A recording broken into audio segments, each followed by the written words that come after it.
Hey everyone, I'm ArmorGaming, welcome back to my channel and welcome to the Zodiac Maze explanation video. Yes, that's right, the Zodiac Maze is finally here. Lots of new monsters are waiting for you in the new Zodiac Maze. Come out of the labyrinth of paths with as many monsters as possible. The Zodiac Maze might have a little never before seen surprise for you, stay tuned. Let me know what you guys think about that. What is this never before seen surprise? What do you think Social Point has in store for us? So like I like to do whenever an event gets released, I like to do an explanation video for those of you that don't quite understand how these events work. I imagine lots of you already understand mazes, but some of you may be new to my channel, some of you may have never played Monster Legends before, so hopefully this video helps you out. For those of you that know everything there is to know about the maze, just stay tuned until the very end of the video, and I'm going to be giving my analysis on this maze, a mini analysis on the monsters. Don't worry, there's going to be full analysis on each individual monster now that they're actually released. So without further ado, let's jump into Monster-Wiki.com. So as of the time recording this video, there are 24 days, 16 hours, 3 minutes left, and the seconds are counting away. There are a total of 9 monsters available to get in this maze: Mudflow,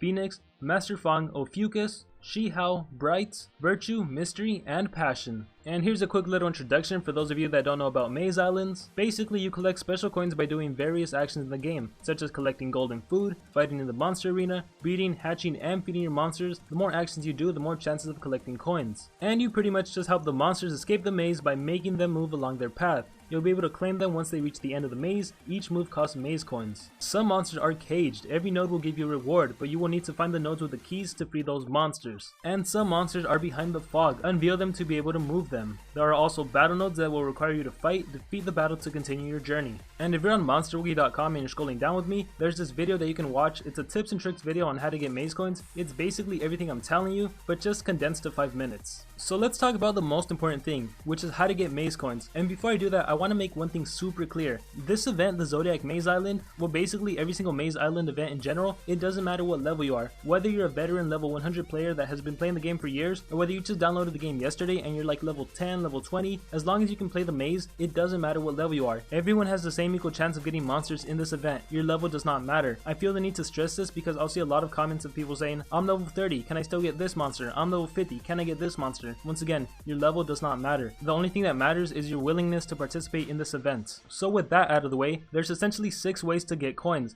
The first of which is collecting gold. You can collect food, you can breed monsters, you can feed your monsters, you can hatch your eggs, and you can fight in player versus player battles. And it's not just fighting in PvP, you have to win those matches. Now if this table looks a little overwhelming, let me save you time. There's only 2 things that matter. One is the pull column and the other is the spawn column. You can completely forget about chance and amount. Those, don't even worry about them. The pull number basically indicates the maximum number of available coins to be collected since the last time you played. You can fill up to but not past this point. And the spawn time indicates the time it takes for another coin to be added to the pool, and you cannot add to a full pool. The wording on this is a little off, because in actuality, your 4-hour spawn time, that's how long it takes for your entire pool to be full, not for an extra coin to be added, but your whole pool is going to be full every 4 hours. And a pool of 30 means that you can acquire up to a maximum of 30 maze coins just by collecting gold. A pool of 50 means that you can acquire 50 maze coins from collecting food, and so on. So the simplest piece of advice I can give everyone is just to log into the game every 4 hours and do all of your tasks. That's all you have to do, and that's actually what makes Maze Islands kind of easy.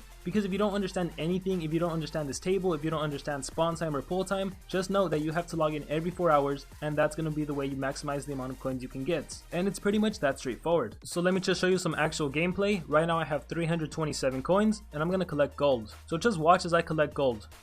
I'm just going to collect on all my habitats. I'm going to collect until I get 30 maze coins. And you know what? You can even just spam collect on a single habitat. They don't even need to be full. You see right there I got 15. So I know I can get 15 more. So I'm just going to keep clicking collect. And you're going to hear my mouse because I'm just going to keep spamming collect. Just spam it everywhere. Until you get all 30. So I only have 15. I know I have 15 more to go. Going to keep spamming collect. I like to move around just cuz, but you don't really have to. And you can collect from these that are full. So I'll go ahead and do that. But just know that if you wanted to, you could literally just spam collect on a single habitat and you will get your 30 coins.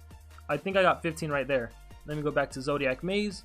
And I started with 327, now I have 357. As you can see, I got my 30 maze coins from collecting gold. Going back to the wiki, it says that I can get 50 maze coins from collecting food. So let me demonstrate that with actual gameplay. I'm starting with 357, and I'm gonna collect food. So luckily I have all this food ready. Gonna click collect, and I'm just gonna put repeat. Alright, all my food is ready, so I'm going to click collect, and let's see, I got 50 right there. You see, I already got the 50s, which means I won't get any more maze coins. And just so you know what I like to do, I like to grow food, and I like to do the blue lizard tail because that only takes 30 seconds. And I just click repeat. I do blue lizard tail on everything. Right here, I forgot to do them, but just do blue lizard tail, get your 50 maze coins, and then you can move on to the next activity. So going back to the wiki, it's breed your monsters, 50 coins, feed your monsters 30 coins, hatch eggs 50 coins. All of these can pretty much be done kind of simultaneously. Now because the spawn time to get the maximum amount of maze coins is 4 hours, that means you should be breeding a monster that takes 4 hours to breed, which just so happens to be the common monster, Thunder Eagle. And luckily for us, it's super simple to breed Thunder Eagle. You can breed a Thunder Eagle by breeding 2 Thunder Eagles together, or if you only have 1 Thunder Eagle, then in that case just breed a Thunder Eagle with the legendary Thunder monster. It's really important that you don't breed Thunder Eagle with some other monster that has 2 elements, because then you risk the chance of getting some other monster that takes longer than 4 hours to breed. So watch as I click on start breeding, and there you see 4 hours. So by breeding Thunder Eagle, it's also a really good way to keep track of when was the last time I logged in. And like I said, feeding your monsters and hatching your eggs can pretty much be done simultaneously. All you have to do is hatch that Thunder Eagle, you'll get your 50 coins, then you feed that Thunder Eagle and you get your 30 coins, and that's pretty much it. Fighting in PvP, that's pretty self-explanatory. Oh, and by the way, before I get too ahead of myself, if you don't happen to have Thunder Eagle, you can always just go to shop, go to monsters, categorize by Thunder monsters, and then you're just gonna have to scroll. Keep scrolling until you find Thunder Eagle, and he only costs 5k gold, so it's really easy to afford him. And going back to Monster-Wiki, the next helpful piece of advice I need to tell you guys about is happy hours. Besides logging in every 4 hours to empty out your pools, this is the next single piece of advice that is super useful and you have to pay attention to this. The only time you should use your coins to move your monsters is during happy hours. So for those of you that don't know what happy hours is, it's basically on different days for 1 hour, whenever you move a monster, it's going to cost you 10% less. And while 10% may not seem like a lot initially, it actually adds up, which will allow you to save a ton of maze coins, which will allow you to get even more monsters and more rewards. So once again, this information is off from monsterwiki.com, there's a link in the description. And one important thing about the time being showed, the time shown below is in UTC time, that's universal time. So you're going to have to convert it to your time zone. For those of you that don't know how to do that, don't worry, there's also a link in the description. Please be sure to use that website. There's no need to clutter the comments asking what time is the discount day in your time zone. And the last piece of information from monsterwiki.com is the summary of the Zodiac Maze Island. This table basically gives you a quick rundown of everything you need to know about the island. This table gives you information on all the different pathways, the monsters in that pathway.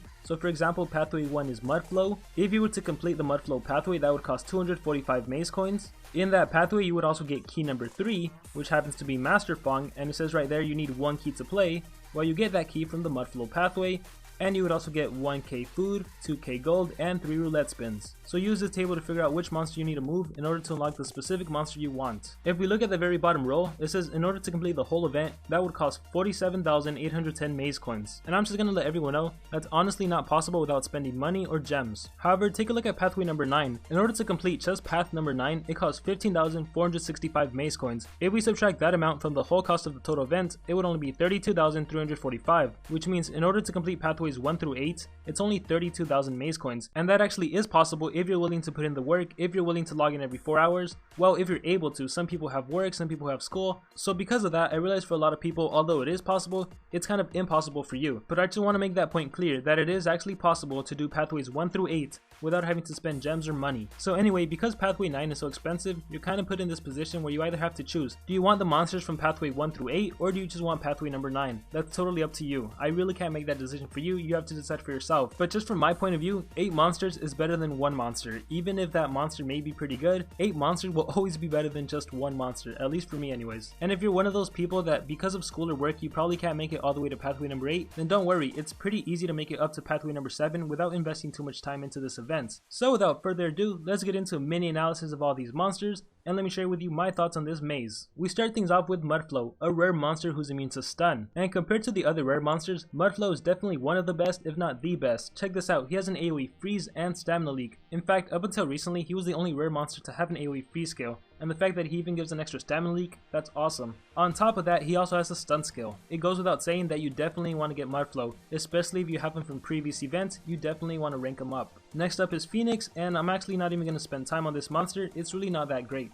It does have a really awesome design however. Anyways, next is Master Fong. He's an epic fire and light monster. I was looking through his skills, he appears to be a supporter, and he does have a pretty good speed compared to other epic monsters. So check this out, he has a skill called Crane Form, which has a 50% chance of stunning on enemies. If you can give Master Fong increased accuracy, then this skill would be a lot better. Dragon Form was one of the supportive skills I was talking about. It can remove stun and burning from one of your allies. It also gives that monster life regeneration and stamina regeneration. And take a look at Leopard Form, gives double damage and precision to a friendly monster. So Master Fong is a pretty good supportive monster. However, compared to other epic monsters, specifically the ones that are just being released, they significantly outclass Master Fong. And next up is Ophiuchus, and oh my gosh, this monster is amazing. I'm gonna go ahead and say this is probably the best monster of this whole entire maze. Yes, it's not a legendary, it's an epic, but he is by far the best monster in this maze. So speed of 2760, although it's not the fastest for epic monsters, it's still pretty good. What makes this monster really good is this skill right here, Delphi Guardian.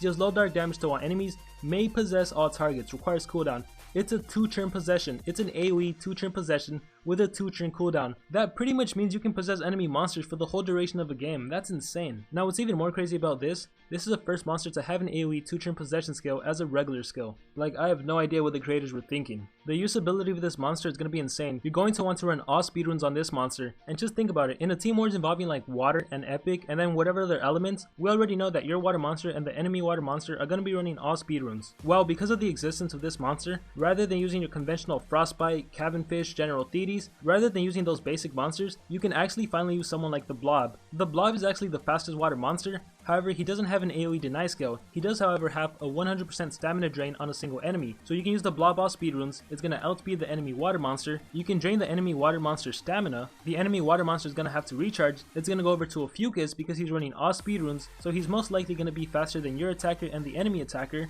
And then you can use Delphi Guardian and possess all of the enemy monsters for 2 full turns. That is so insane. It goes without saying that this should be your #1 priority in the maze. And before I move on, my biggest fear is that this skill is going to be changed. Everything I say is null and void if this skill is changed. If this becomes like an AoE Bleeding or an AoE Nightmares, you can completely disregard everything I said about this monster. I really hope it doesn't happen, but it is a possibility. Next up is Shi Hao, and this monster, like Phoenix, I'm not going to spend too much time talking about, just because you can tell right now by looking at his stats, he's significantly outclassed by the newer Earth monsters. So next up is Bright. I honestly thought this was going to be the last monster in the event, because in my opinion, this is probably the best monster next to Ophiuchus. Now, Bright is a supportive monster, but what makes her so great is her speed of 3465 and then her skills. Specifically this skill right here, Caster and Pollux, gives immunity to possession to all of your allies. And also take a look at Shamash skills. Gives immunity to freeze to all team. We have just been given a light monster that can make your whole team either immune to possession or immune to freeze, which means this monster can become a prime candidate in team wars involving water monsters or magic monsters or even dark monsters. And let's take a look at more skills. This one can give double damage and stun immunity to a single ally. This one can heal an ally by 30% and give them stun immunity.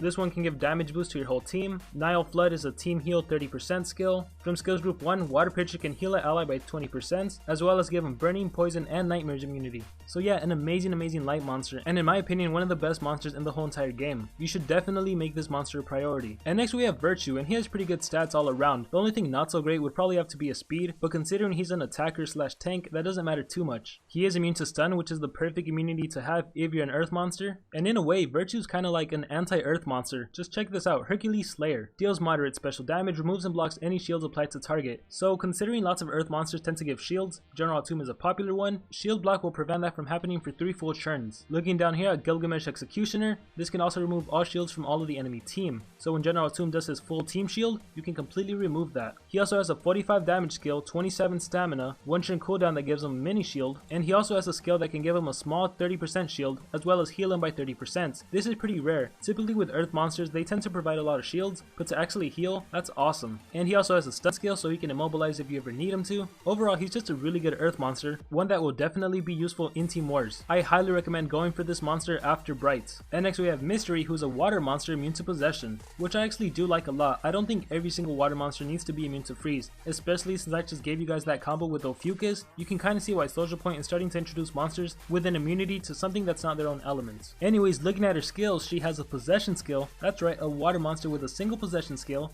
She has a freeze skill, and she also has a 100% stamina drain skill, so 3 different immobilizing skills, and if you want to take a gamble, she does have an AoE possession skill, although it is a 50% AoE possession, and she also has an AoE 50% chance to freeze that also applies stamina leak. Now I really like Mystery a lot, however considering she's in the 8th pathway, I would recommend you go for Bright and Virtue before even attempting to get Mystery. Once you get Bright and Virtue, then I would recommend going for Mystery. And last but not least, the monster on the 9th pathway is Passion. Passion has a power of 3465, and let me just tell you that Passion is an attacker and a really good one at that. And it's all really because of this skill right here, Fiery Rage. Attacker gains double damage, may make all enemies very weak against fire attacks, requires cooldown. This skill will apply sticky lava to the enemy monsters as well as give your Passion a double damage boost. How awesome is that? This means that your next fire attack is going to be dealing 180% more damage than it normally would have. And what do you know, Focus Passion is a 30 damage fire based AoE. So Fiery Rage, Focus Passion, you can pretty much imagine that all of the enemy monsters are going to be wiped out, even if they're fire based thanks to sticky lava. We typically see this combo with metal monsters.